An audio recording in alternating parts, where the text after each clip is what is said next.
At a time when so many in positions of such crude, unvarnished power are so willing to say so much bad about our city, let us say this.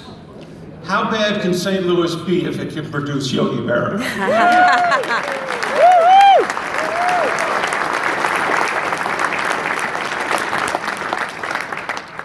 We have here tonight, as Rick indicated, the Berra family, Mr. Berra's son, Larry, and his granddaughter, Lindsay.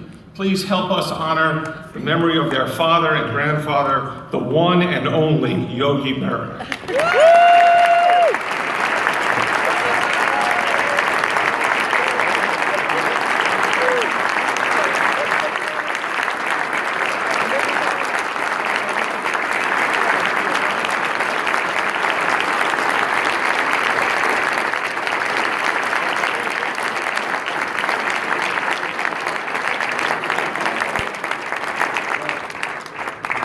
Before my lovely daughter speaks, I just wanted to say that sitting in the, looking up this way, that something unusual took my eye. It was that big NY on the wall back here amongst all those St. Louis Cardinal guys. And I just want to say, I know I'm in St. Louis, and if that was an STL, you might have a lot more world championships to cheer about.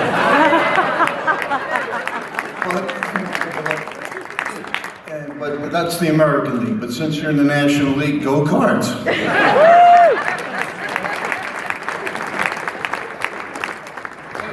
I'm short. Grandpa would certainly say that too, go Cards. He was definitely a Cardinals fan till the very end. Everybody in this room knows what an incredible baseball player my grandfather was. So we don't really have to talk about the stats, but when there's so many young ball players here, there is one that I like to mention just to give you all something to shoot for. In 1950, Grandpa had 656 plate appearances. He played 151 games as a catcher. He hit .322, and he struck out 12 times. So, let's work on that pitch selection for next year.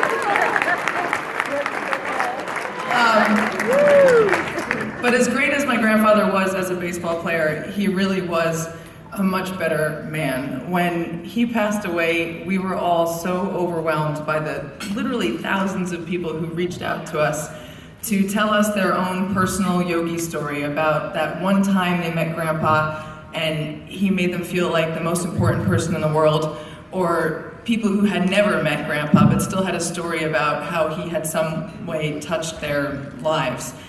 And it was really stunning to us to learn that as much as I love my grandfather, as much as my father loved his dad, these other people loved him that much too. But then you think about it the other way, and it's not that hard to understand because he really was that easy to love. He was so kind and compassionate. He worked hard. He treated everyone he met with the exact same kind of dignity and respect, no matter who they were. He did the right thing so often when it was the hardest thing, and he was the very best at what he did without ever, for even a second, thinking he was better than anyone else. And it really was St. Louis that made him that kind of man. He grew up on the Hill where he learned the value of community, the value of family, about taking care of one another. He learned hard work by watching his father in the brickyards. He learned about love and sacrifice when his older brothers took extra jobs so he could have a chance to play baseball. And I think that he worked his whole life to make his family and that community proud.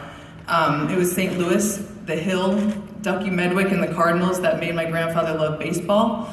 And it was in St. Louis that he met my Grammy Carmen at Biggie's, who was the real love of his life. We all know how that goes. So Grandpa may have left St. Louis for the dreaded New York Yankees, and New Jersey may have become his adopted home, but I think we all know that he never really left St. Louis.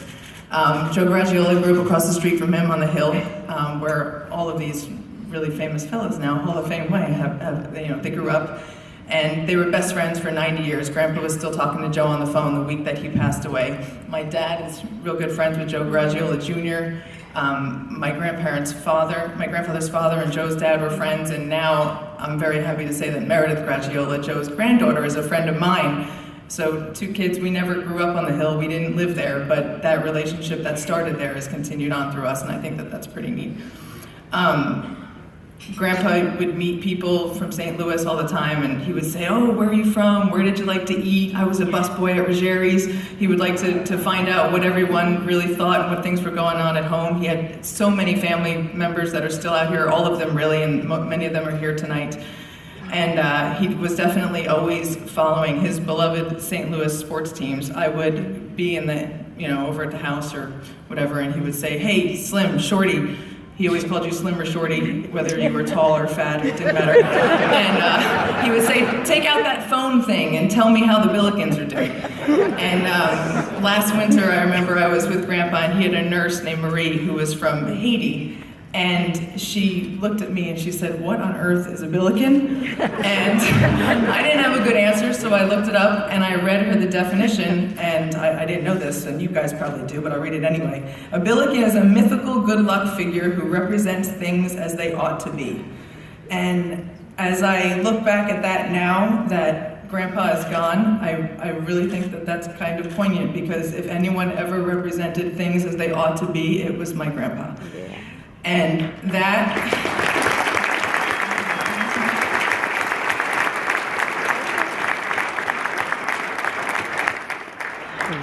that is really his legacy of being a good person, and that's what we teach people at the Yogi Berra Museum and Learning Center in New Jersey. We see 20,000 school kids a year, and they come to the museum for character education programs.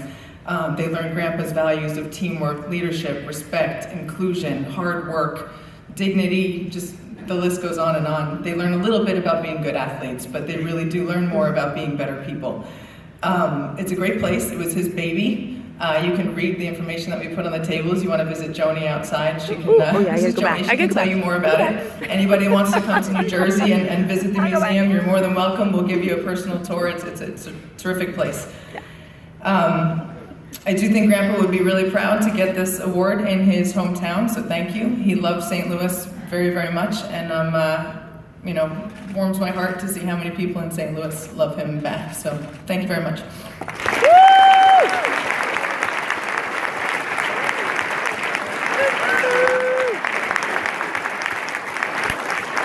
That's such a good job, right?